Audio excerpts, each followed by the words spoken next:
be a great addition. This is going to be. Okay, I got to interrupt. I'm sorry. Here's Sarah. Here's Sarah Huckabee Sanders. Slow news day. Quiet crowd. Good afternoon. To mark the last day of Made in America Week this afternoon, the President will welcome several living survivors of the attack on the USS Arizona at Pearl Harbor and their families. Other events this week have focused mainly on the products and goods bearing that highly esteemed Made in America label. But truly the most prized thing to have come out of our country have been the brave men and women who have risked their lives protecting the freedom of Americans and our allies around the globe. And just a few minutes ago at 2 o'clock, the President signed an executive order that will ensure the men and women of the greatest military in the world have the ships, aircraft, vehicles, and other supplies they will need to keep us safe in the years ahead. This order commissions the first ever whole government assessment of America's defense industrial base, marking the first time since President Eisenhower that an American president is investing personal attention into the health of the United States defense industrial base. President Trump is committed to maintaining the secure supply chains and robust workforce that will support our nation's heroes for decades to come. Next week, we'll be highlighting American heroes like the World War II veterans, the first responders who keep our communities safe every day, and the boys and girls who will grow up to be the next generation of American leaders. While I'm on the topic of the men and women who protect us, I also wanted to note that the President commended the House yesterday for voting to reauthorize the Department of Homeland Security for the first time. The Homeland Security Authorization Act also authorizes U.S. Immigration and Customs Enforcement for the first time. Secretary Kelly has already made tremendous progress in fulfilling the President's promise to end illegal immigration and fully enforce the laws of the United States. And this bill reflects the President's strong commitment to ensuring that progress continues. Also on the Hill, of course, Senate Republicans this week continued to work toward our shared goal of saving the American people from the disaster of Obamacare. Earlier this afternoon, Vice President Pence and Secretary of Health and Human Services, Dr. Tom Price, hosted representatives from several grassroots organizations calling on the Senate to take action on health care legislation. As the President has said, inaction is simply not an option. These groups want lawmakers to know that their members want them to follow through on their promise to the American people. Finally, I'd like to read a statement from the President on the resignation of Press Secretary Sean Spicer. I am grateful for Sean's work on behalf of my administration and the American people. I wish him continued success as he moves on to pursue new opportunities. Just look at his great television ratings. Sean will continue to serve the administration through August, and the President has also appointed Anthony Scaramucci as Communications Director, and I have a statement on Anthony's appointment as well. Anthony is a person I have great respect for, and he will be an important addition to this administration. He's been a great supporter and will now help implement key aspects of our agenda while leading the communications team.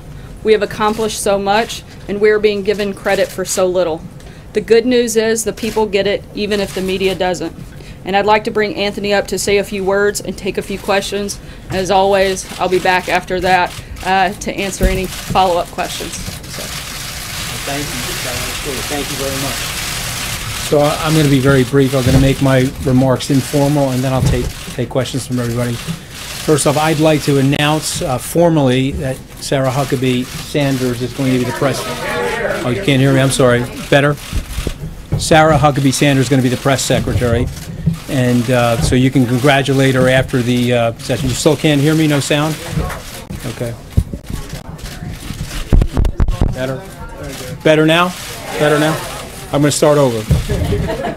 You guys heard me in the front, though, right? What I say, John? Sarah's going to be the press secretary, right? Okay, so congratulations to you, Sarah.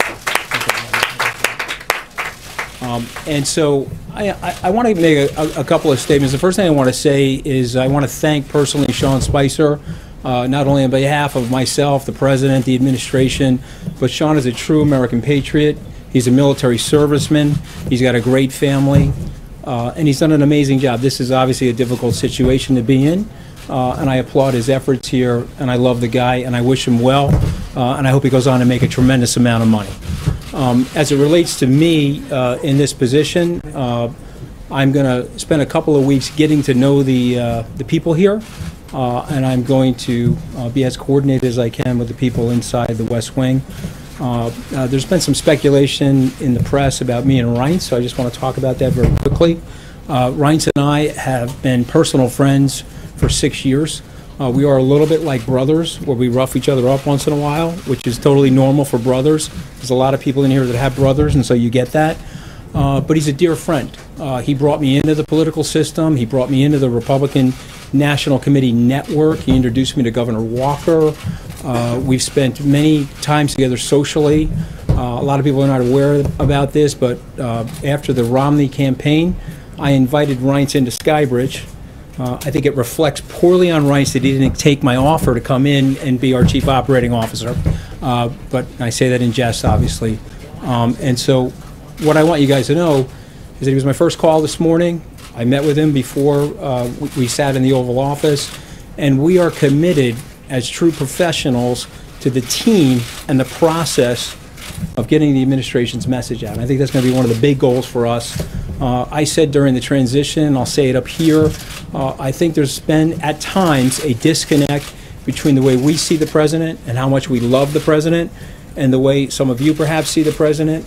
And I certainly see the American people probably see the president the way I do. But we want to get that message out there. And to use a Wall Street expression, there might be an arbitrage spread between how well we are doing and how well some of you guys think we're doing, and we're going to work hard to close that spread. And so I'm done.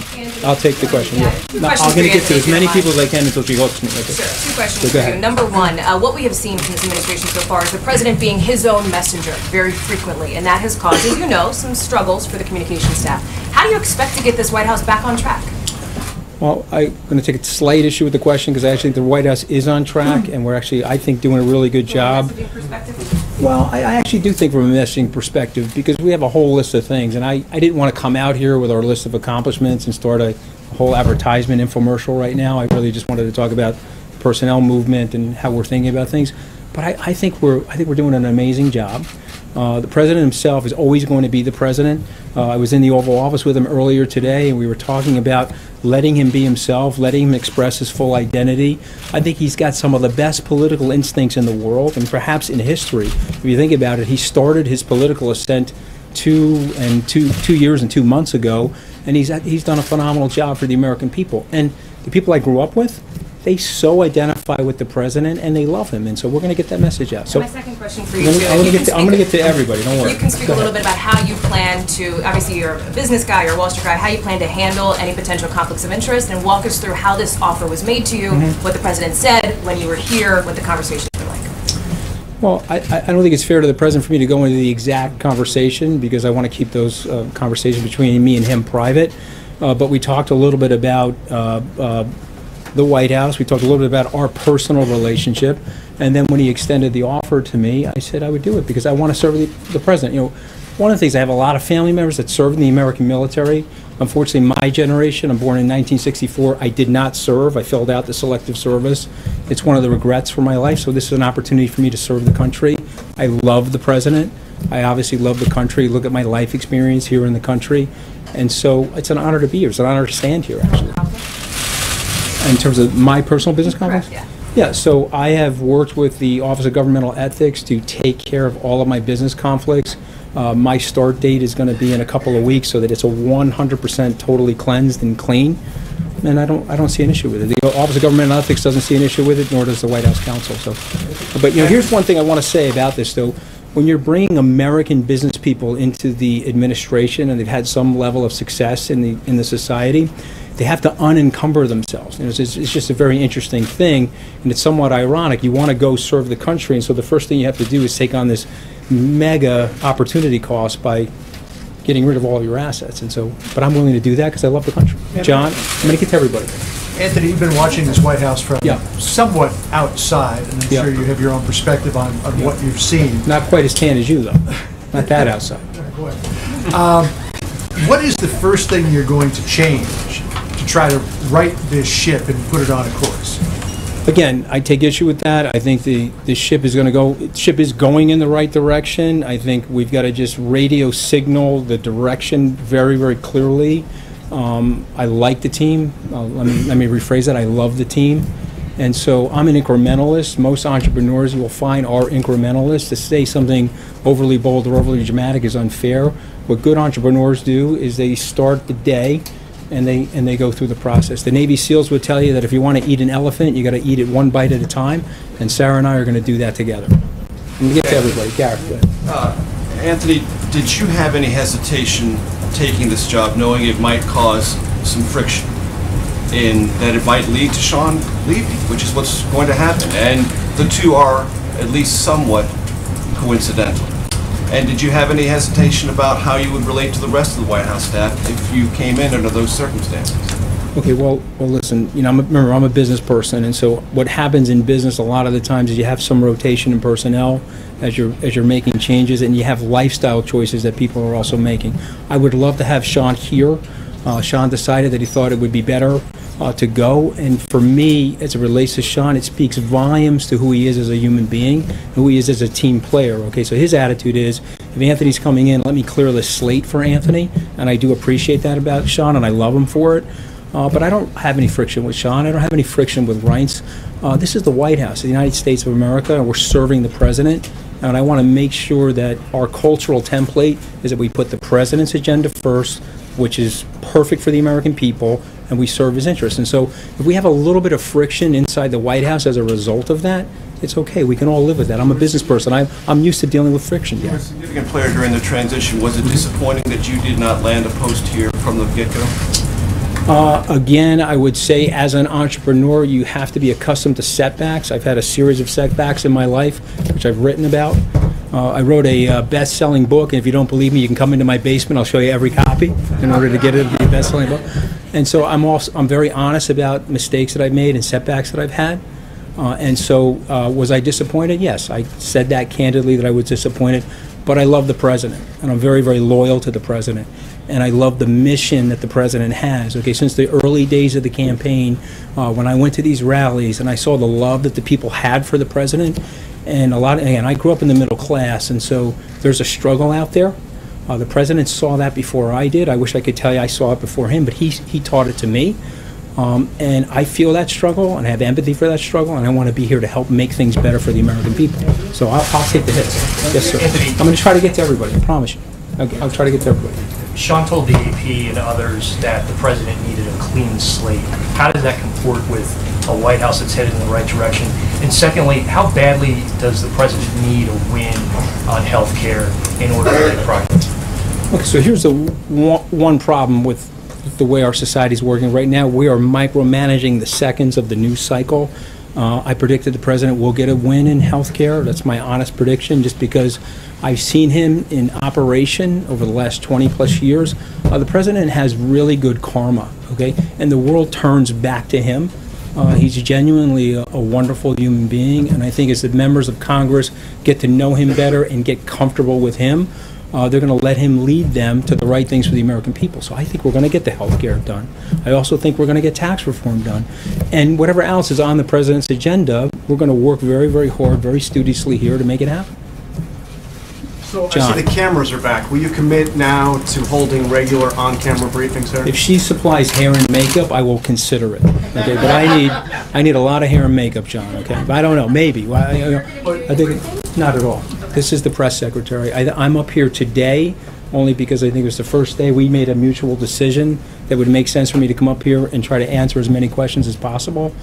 But and the answer is we may. I have to talk to the president about it. I like consulting with the president before I make decisions like that. Go ahead, John. Keep going. I know you've been one of the president's strongest supporters for a while now. But does he know what you said about him back in 2015 when you said he was a hack politician? God, he brings it up every 15 seconds, okay?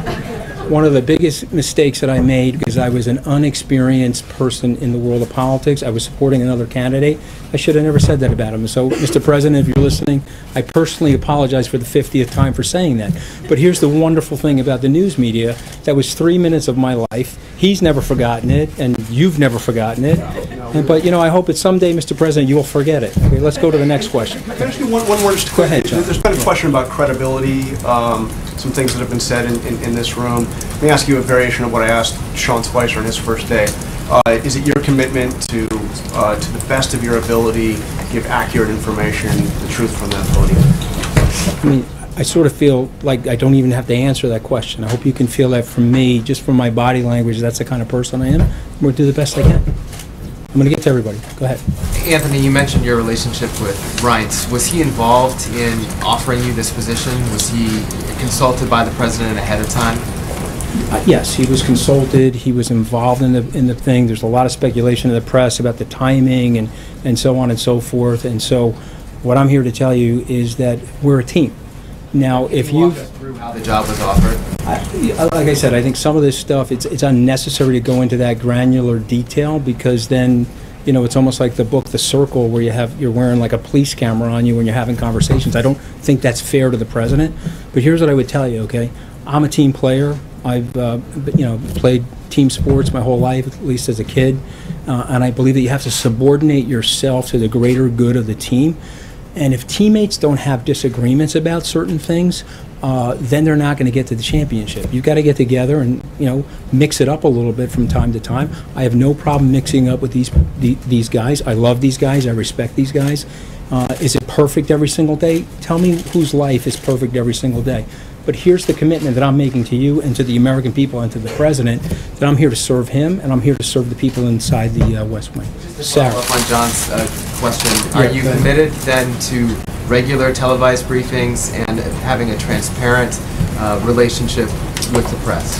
Okay. And again, I obviously am committed to being transparent because I'm standing here, but I'd like to talk that over with the president, and we have a new press secretary. I'd like to talk it over with her, and then we'll get back to you on that. But listen, I'm standing right here. I'm going to try to answer every question. Sarah, go ahead. So, two quick questions. The first one, obviously we know the president has been feeling under siege with the Russia investigations, both at the Department of Justice, but also on the Hill. Do you feel like he was feeling exposed? He didn't have people adequately coming to his defense? Is that part of the reason that we have you here today? No, I don't think so. So one of the things that I'm doing today is I sort of didn't have my White House counsel briefing before I'm having the press briefing. So I want to limit my remarks related to the Russia situation and things like that. But here's what I tell you about the president. He's the most competitive person I've ever met. Okay, I've seen this guy throw a dead spiral through a tire. I've seen him at Madison Square Garden with a top coat on. He's standing in the key and he's hitting foul shots and swishing them, okay? He sinks 3-foot putts. I don't see this guy as a guy that's ever under siege. This is a very, very competitive person. Obviously, there's a lot of incoming that comes into the White House, but the president's a winner, okay? And what we're going to do is we're going to do a lot of winning. Just one other question, just in terms of the relationship that this press operation has had with news outlets. I mean, they've made a habit of calling news outlets they don't like fake news, calling stories they don't like fake news, calling errors that were then corrected, using that as an example to call entire news outlets fake news. Is that the kind of relationship you want with media outlets? What kind? How do you envision the relationship? Again, I want to speak for myself right now, because I don't. It's my first day on the job. I got to get familiar with everybody, get direction from the president. But I had a personal incident with your news organization, and I thought I handled it well. You guys said something about me that was totally unfair and untrue. You retracted it and issued me an apology, and I accepted the apology immediately. And so, for me, I've never been a journalist, but I have played a journalist on television. I used to host Wall Street Week for Fox Business, and so I have empathy for journalists in terms of sometimes they're going to get stories wrong. But I sort of don't like the fake news, and if you said to me that there's some media bias out there, if you want me to be as candid as I would like to be with you guys, there feels like there's a little bit of media bias. And so what we hope we can do is de-escalate that and turn that around, and let's let the message from the president get out there to the American people. Yes, I'm really going to try to get there. How you doing, Maggie? Welcome. The president is known to see himself as his own best spokesperson, his own best messenger. That was clearly a challenge that Sean had at this podium. How do you plan on navigating that differently than him or Mike Dubke or anybody else? Well, look, here's what I would say. Okay, again, I thought Sean did a very, very good job. He's a very articulate person. He's had 30 years in communications. I would imagine that there are people here that are going to be super excited when he lands in a job that he really likes. And he'll be a very effective communicator for wherever he goes. As it relates to standing at the podium, I think everybody has their own individual personality. I do believe that the best messenger, the best media person, the most savvy person in the White House is the President of the United States, and I'm frankly hoping to learn from him as well as learn from Sarah and other people here. How would you characterize your relationship with the President? How long has it lasted? How far back does it go? How So old is it? he's probably not going to remember this, but the first time I met the President, and again, he was a name brand even back in the day, I was 31. Michael Fascitelli was a close personal friend of mine. We were at Goldman Sachs together. He introduced me to the President. I had met him a few more times. From that, Randy Levine, the president of the Yankees, introduced me to him a few times. And then I would say that we got closer during the Romney campaign, where we did a couple of fundraisers in his magnificent apartment. And so I think we're pretty, listen, I don't think I'd be standing here if I didn't have a good relationship with the President. I love the President. And I think a lot of you guys know in the media I've been very, very loyal to him, and I'm going to do the best I can with my heart and soul on this job and try to serve him the best way that I can. One last question. Do you plan on changes in the comm shop beyond this, or are there going to be other changes? No, I mean, there was some speculation. The things I can talk about specifically is Dan Scavino and Hope Hicks are staying. So I know there was some speculation about that. I just spoke to both of them. I love the two of them. I go back a long ways with them. I think they're two phenomenal people. As it relates to the other people in the comm shop, I've got to get to know them. Sean was incredibly gracious a few hours ago where we sat in his office and he spoke to them on my behalf. Reince was incredibly gracious. I spoke to them as well. I got to get to know the people. They got to get to know me. Hopefully they'll like me and they'll want to stay. And we'll see what happens. But we're gonna make it a very fun place to work. We'll try to get to everybody. Thank you very much. Are you going to more discussing about the national security issues at this podium? Yeah. Okay, that's a really good question, but I think it's inappropriate for me to answer that question right now. And so unfortunately, I have to get back to you on that because I got to get some direction from General McMaster and the President. I'm going to go this way. Blake, I'm going to get to you, I promise. I'm going to do everything I can to get to every person in this room. Yes? Are you encourage President Trump to have a press conference with us in the near future? I'll talk to him, absolutely. I mean, you listen, I mean, the President's phenomenal with the press, okay? And he's a great communicator. He won this election. I used to know the math a lot better when I was in the campaign and during the transition, but I think we spent like, I don't know, 60% of the money, and we had 1/3 the personnel. We won the presidency because of Donald J. Trump. Okay? He is a unbelievable politician, and so of course he's going to, at some point, we'll make sure that happens. I don't know what point that's going to be because I have to talk to him. Anthony. Blake, I'm going to get to. I'm going to do my very best to get to everybody. Let me just go in a way that's some order. I'm going to go here first. Anthony, you seem like a very savvy person, and you said that the White House is a difficult place. How are you going to handle a couple of things? When did I say that? I mean, I probably said it. No, I said let me explain that. Okay, let me be specific. It's a difficult place because here's what happens. Okay, it's a little cramped in there. You've got a lot of reporters from international news agencies, and it's a difficult place because you're trying to get a job done, but you're sitting inside of a fishbowl. And so that's what I mean by it's a difficult place. I don't mean it's a difficult place to work in terms of the people. I think what you'd find is that there's a lot less palace intrigue than's getting reported about. And so, but that does create some tension and anxiety, and I'm going to work alongside of my peers here to reduce that tension and anxiety because we all genuinely like each other. But how are you going to handle? How are you going to? My question. How are you going to handle when a crisis or a big thing comes up, and you put a very sophisticated message out at night, and the president in the morning tweets something very different? Okay. And are you willing to say you've made a mistake? Okay. So two questions there.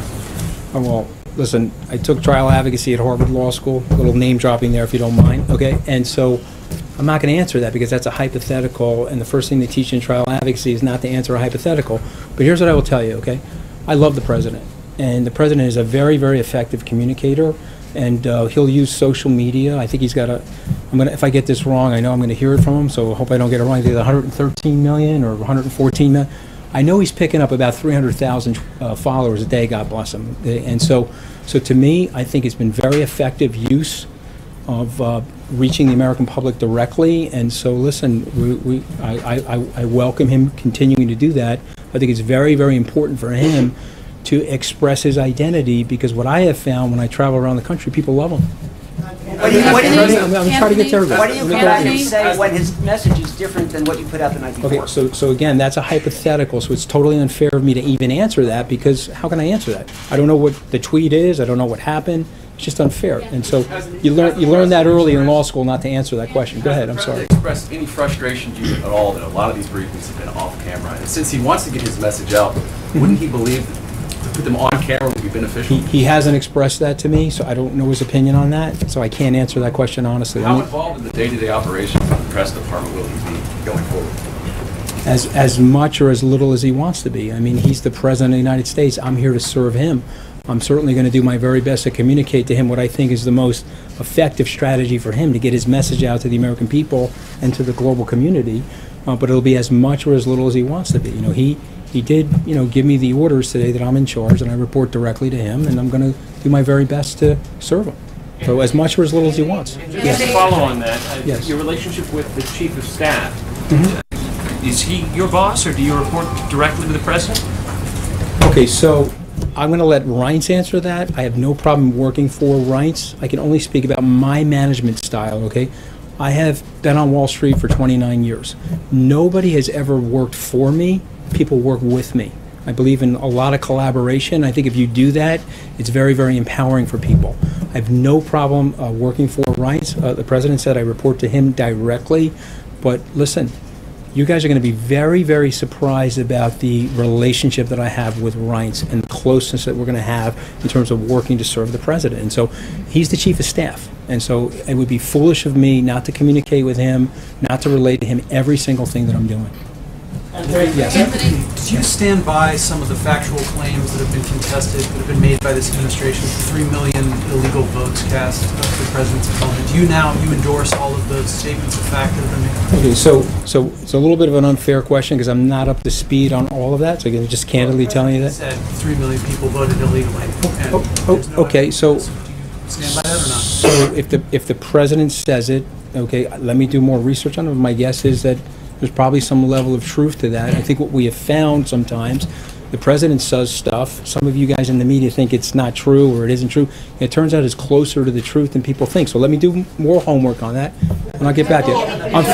I'm feeling the hook here. I can feel the hook here. So I want to answer. Is it okay to answer a few more questions? Let me get to Blake first. Okay? Let me get to Blake first, and I'll go to the other people. Thank you. Congrats on the new job. Question for you. You really congratulating me on the job? It's a new job. Congrats. You've gone through your past, law school, business, finance, but you've never held a communications type role. What would you say to your critics who say he's never done anything like this and this is the White House? Secondly, if you can just lay out kind of why you wanted the job, and thirdly, before you go, why you chose immediately right off the bat Sarah to be the press secretary. Well, I want to start with Sarah first. Okay, so the President loves Sarah. He thinks she's doing a phenomenal job. I agree with him. I think Reins Priebus and other members of the staff agree, and I'm super proud to work with her. And I think she's going to be phenomenal as a press secretary. As it relates to me, I think that you will find in my background and my career, I have a lot of communications experience, and I spent a lot of time on television. I spent a lot of time shaping the message for my old firm, my predecessor firm, and so time will tell. But here's something I will tell you about myself. There's a lot of stuff that I don't know, and so I'm going to lean on people like Sarah and other people to help me be the best that I can possibly be. I'm going to take one last question. I'm going to take this question right here, right? I'm getting the hook, right? So I'm going to take this last question. Can I follow up on what Blake was asking you? Two questions. Because of your legal background and the fact that you mentioned the White House counsels, can you explain to us what role, as someone who's been trained in the law, you plan to play in communications, interacting with the President's legal team, dealing with the Russia investigation? Yeah. And then secondly, can I add on, most analysts who have ever looked at White House communications have, in academia or historians, have said that when a president says that he has communications problems, what he has is usually policy and political problems. You're arguing that we're not understanding in the United States how much the president should be appreciated and how much you love him. But can you describe to us how much you think that it goes beyond that concept and that the president has political and policy problems? Okay, so let's start with the first question. Just repeat, the first question was what again exactly? So, legal, you're going to interact with the president's legal team in what way? That's a good question. And so I'm close personal friends with Jay Sekulow. I have a relationship with John Dowd, and I'm going to work with Don McGahn and other people to just make sure that we're on message and we're handling ourselves in the most appropriate way possible. That's the best I can say about that. So I know Ty. I have not met Ty. I don't know Ty. And so then the follow-on was communications problems versus policy and political problems, and the way you see that in the context of this president. Well, long ago, Teddy Roosevelt said that the presidency is a bully pulpit, and that the president has a great gift, and that he's able to control the news cycle and able to control the messaging. And so I think if we get super coordinated around here with the president, and we go back to what he did, some of the great successes that he had in the campaign, in the transition, and even in the presidency, frankly, is delivering that message directly to the American people. And so, to me, I think the policies are fantastic. I think he's done a phenomenal job. I think Sarah read something that I totally believe, is that he's doing a phenomenal job, and we just need to get it out there a little bit more aggressively, and we're going to try to do that. I got to go, right? I'm going to take one more. Right there. Thank you very much. You've talked several times about your relationship with Reince Priebus and Hope Hicks and some of the rest of the communication staff. Can you talk about your relationship with Steve Bannon? He's said to have had strong objections about you taking this job as well. And then I have one other thing.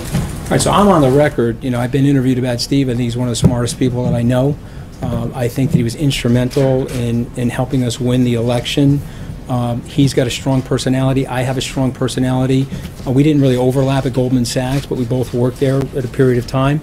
And there was something great about that culture back in yesteryear. Maybe it's true today, although I've been out of Goldman for 21, 22 years. But there were two great things about that culture. The first thing was that you subordinated yourself to the team, even if you had disagreements. And the second thing was that the legendary John Weinberg, who's now deceased, once said, "Some people grow, other people swell." Okay, and it's a great line to think about yourself. And so for me, I want to keep my head in the game, I want to keep my ego low, and I want to work with Steve Bannon as closely as I possibly can. I have a huge, enormous amount of respect for him. And then the other, the other thing was... Sarah says I can keep going, so I'm going to keep going. You said that you don't need to write the ship, that you guys are doing great work, but the president has a 38.8% approval rating in his second quarter. That's historically low. What are you going to do to change that, to better communicate with the American people? So that's actually a really good question. And so these polls are moving targets, and we all know from statistics, because I've taken plenty of statistics courses, that sometimes the polls could be wrong. We do know that. That's Gallup's average. All right, so we're going to use Gallup's average, but we were using averages during the campaign, and people said we were going to lose, and we ended up winning. And so what I would say about polls is that they're a barometric pressure reading for right now today, but the American people are actually playing a long game, and I think they really, really love the president. And when you look into the individual state-by-state polls, you can see the guy's doing phenomenally well. And so it's indicating to me, at least me personally, that the president is really well loved. There seems to be a disconnection in terms of some of the things that are going on, and we want to connect that, Sarah and I, best of our capability, and so that people feel great about what he's doing. I feel great about what he's doing, and I want, well, maybe you're not going to feel great, I don't know you, but I want the American people in general to feel great about what he's doing. I'll take the question. If she says I can keep going, I'll keep going. Go ahead. Thank you, Anthony. There have been reports about General McMaster having disagreements on policy over Russia. Can you say that there will be no other high-profile resignations or exits from the White House staff? Yeah, so that, again, another hypothetical. I honestly cannot answer that one way or the other, although I have an enormous amount of respect for General McMaster.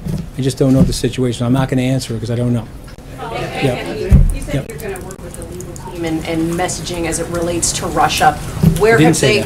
I mean, I specifically said that I haven't been briefed yet by the White House counsel about what is appropriate to talk about from this podium, and so therefore I don't want to take any questions related to Russia. Okay. So, well, I'd like to ask you though, if is the strategy that seems to be coming from this White House now and going after Robert Mueller's credibility the right one?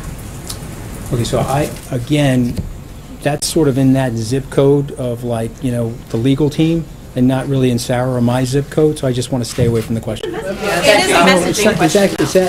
It's actually very complicated, and I don't want to bore all the people here with the legal details related to it, but I just think it's important for me on my first day standing up here that I don't go in that direction, so I'm not going to answer the question, not because I'm not trying to be forthcoming, I just think there's legalities there that I don't want to touch. Very much. My question is really... I'm going to take this question first, and then I'll take you, I promise. Thank you very much, sir. Yeah, these are the last two questions that I'm going to go. Communication is the key, and President is a great communicator.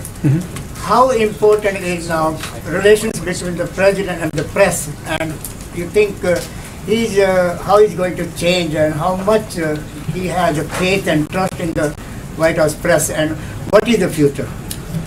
Listen, I'm a super optimistic guy. I'm too short to see the glass anything other than half full, right? So I'm a super optimistic guy, and I think that the president's going to have a phenomenal relationship with the press. We'll get there together. Take this last question, then I'm leaving.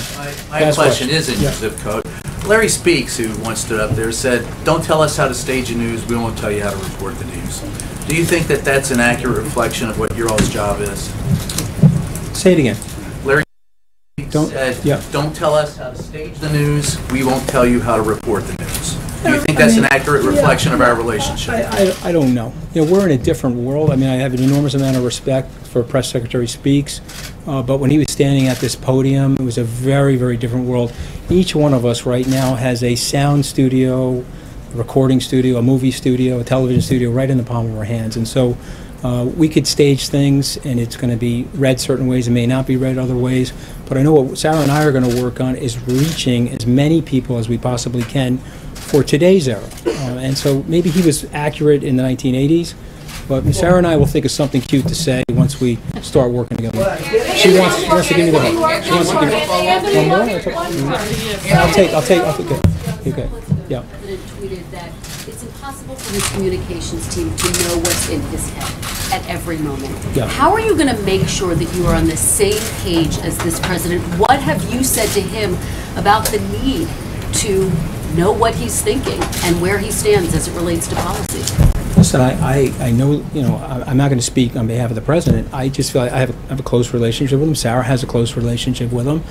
And I think it's super important for us to let him express his personality. It has been a very successful life experience for President Trump to be President Trump. And so let's let him do that. And let me just finish.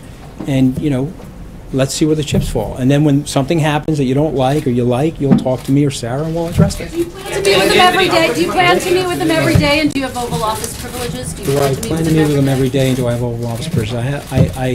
Listen, I'm not one of these people that need to have unnecessary FaceTime with the president, okay? But I do have Oval Office privileges, if that's what you're talking about, and I do have the opportunity to meet with him because I'm going to be his comms director, and he told me that he's going to put me in charge of this, and so I want to make sure that I'm linked to him and syncopated with him in a way that he likes. And so I'll meet with him, but I don't want to waste his time and sit in the Oval Office unnecessarily. Thank you. Thank you.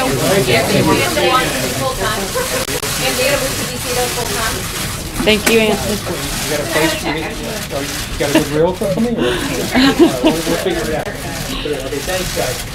Thank you. Obviously, I would have been happy for him to stay up here all day and continue to exhaust all of your questions.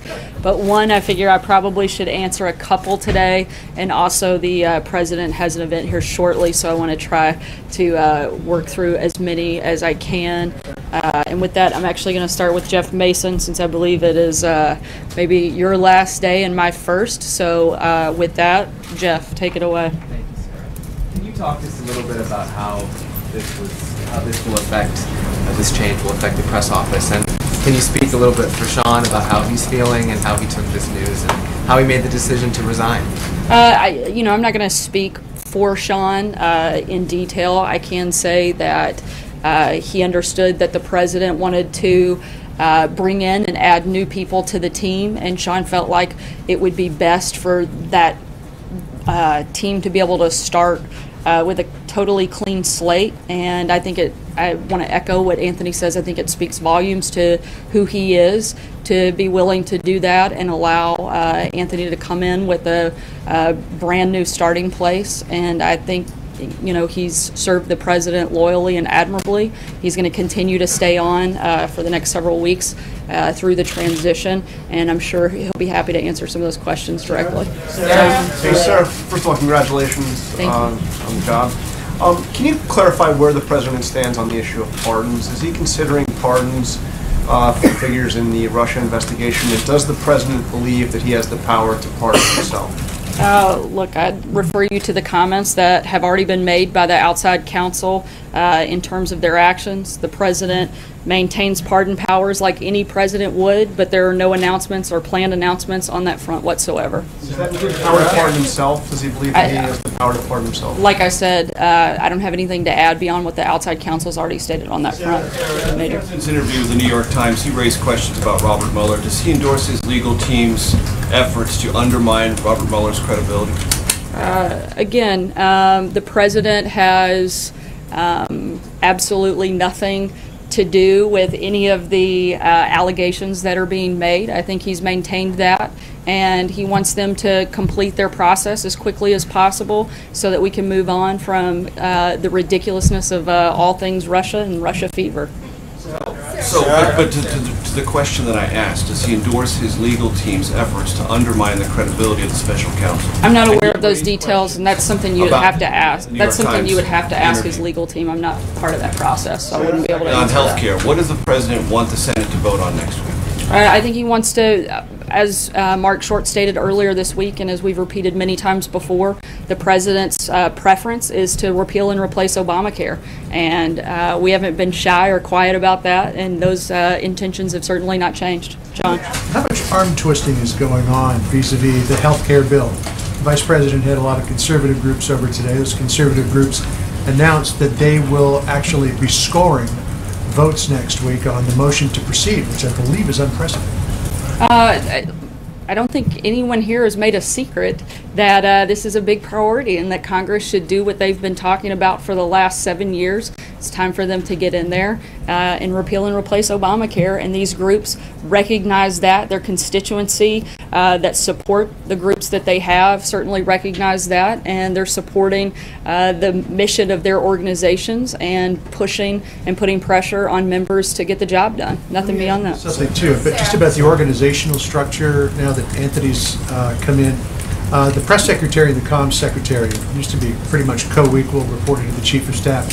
Will it remain that way? Because there was some move toward making the communications director sort of a deputy chief of staff, and then the press secretary and the comms director would report to that person. So do you still report to Reince, or do you report to Anthony? I think that Anthony said it better than I can in this capacity, as we plan to work together as a team. And certainly our goal is to work together to promote the president's agenda, and to do that not just with the two of us, but the entire press comms office, as well as the entire White House staff. Do you report to him, or do you report to Reince? We all serve with the pleasure of the president. Callie? Questions for you. Number one, when you talk about, there were some comments made by a senior administration official this morning on television talking about the motivations of people who are part of Bob Mueller's special counsel investigation. Do donations to a political party, if it's not the president's party, does the president believe that disqualifies those people from being part of this special counsel? I don't know that we're putting out a litmus test, but again, questions regarding that I would direct you to the outside counsel that's running that part of the process. Question about National Security Advisor McMaster. Does the president have confidence in his National Security Advisor? I have no reason to believe otherwise. Sure. Alex? The president clearly doesn't want special counsel, he said he doesn't want special counsel Robert Mueller to look into his finances, but the intelligence committee is already looking into financial data from the Treasury Department. Is there anything the White House can do to stop that?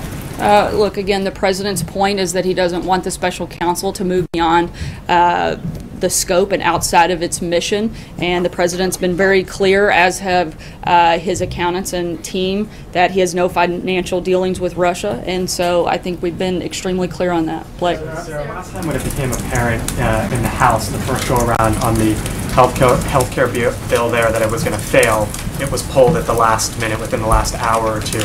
When you look at both the repeal and replace potential and the repeal only potential, the numbers suggest that they don't have the votes and it's set up to fail. Why does the White House believe this time around that a vote should proceed? Again, we're continued to be focused on repealing and replacing Obamacare, and we're not going to stop until we can continue to move that forward and get that done. Not only have we wanted to commit to that, but frankly, a lot of the members of the Senate and the House have not only committed but campaigned on that, and it's time for them to step up and get that done. The President believes that a vote should take place at some point next week on some sort of a bill, one way or another. I don't think you can repeal and replace Obamacare without a vote, so I think it would be a pretty necessary part of the process. John? Sarah. Thank you, Sarah. I just want to get something straight. Earlier in the week, you indicated the White House was not opposed to outright repeal. And then based on your remarks today and Mark Short's 2 days ago, you seem to favor repeal and replace. Does that mean you are against the outright repeal bill that Congressman Biggs has introduced? Not against, but again, as Mark said earlier this week, our preference is to repeal and replace. Trey? Sarah, 2 questions for you. Can you take us through the process of how the President decided to hire this new communications director, Anthony Scaramucci? And moving forward, what will his role be in terms of objectives that the President wants him to meet? As Anthony said, he's known the President a long time. He's been a loyal supporter of the President, and Anthony's somebody who has come from nothing and built an incredible, I think several incredible companies, and he's one of the most successful, smart people that the President could put on his team, and the President recognized that and wanted him to be a part of this process. I think very early on he was a very strong advocate throughout the transition, and this has just been part of the process to bring him inside the White House. Follow up on Rob Mueller. Does President Trump have confidence that Robert Mueller will conduct a fair investigation? You know, at this point, I don't have any reason to see otherwise, but I have not had a chance to ask the President, and I'd want to get clarity on that before I comment. Z? Thanks, Sarah. Starting January 20th, this administration has cycled through, has seen departures of a Deputy Chief of Staff, a National Security Advisor, a Communications Director, a Press Secretary, several other roles inside this building and across the street. What does that say about sort of the efforts to staff up this administration at the start? What has the President learned about his team, about himself as President? And can you explain sort of that very high turnover rate that we've seen over the last 6 months? You would have to ask the President what he's learned in that process. And I can tell you, though, I think what we've all learned in that process is that working together and working to accomplish the things that the American people elected the President to do is our focus. It's what we come here every day to do. We're a lot less focused on the who, but the what, and we're going to continue doing that every single day. Jim? Do you not see that as chaotic turnover? No, I don't see it as chaotic. Jim? Sarah, is the White House concerned? If you want to see chaos, Zeke, you should come to my house early in the morning when my 3 kids are running around. That's chaos. This is nothing. Concerned news this week concerning the Attorney General and the resignation of Mr. Spicer could have the effect of alienating or demoralizing Trump loyalists both in and out of the administration. I think that Trump loyalists, particularly within the administration, but certainly across the country, are energized by the accomplishments of the President in the first 6 months. Stock market's at a high, jobs are growing, regulations are coming off, the country's becoming more secure, the border's becoming more secure, immigration is down. I think we have a lot of things to celebrate, a lot of things to be excited about, and I think our morale is pretty high. Take one last. Steve. First of all, congratulations. Thank you. Promotion. I was wondering if you approach this new role with excitement, with trepidation, apprehension, and if you could reflect on these last 6 months in one day on what you've learned about how it is to speak for the President. Is it a tough job? Have you found it easy? I think it's probably certainly professionally, one of the greatest honors that any person could ever have, to work in any capacity within this building, and to get to do that up here in such a public way and speak on behalf of the President is absolutely an honor and something I will cherish and hope to do my very, very best every single day and be as open, honest, and transparent with you all as humanly possible, and will always work to operate at the highest level and certainly with the most amount of integrity as you can. And with that, I think that's a great place to end today, and the President will be having an event here shortly. Thanks so much, guys.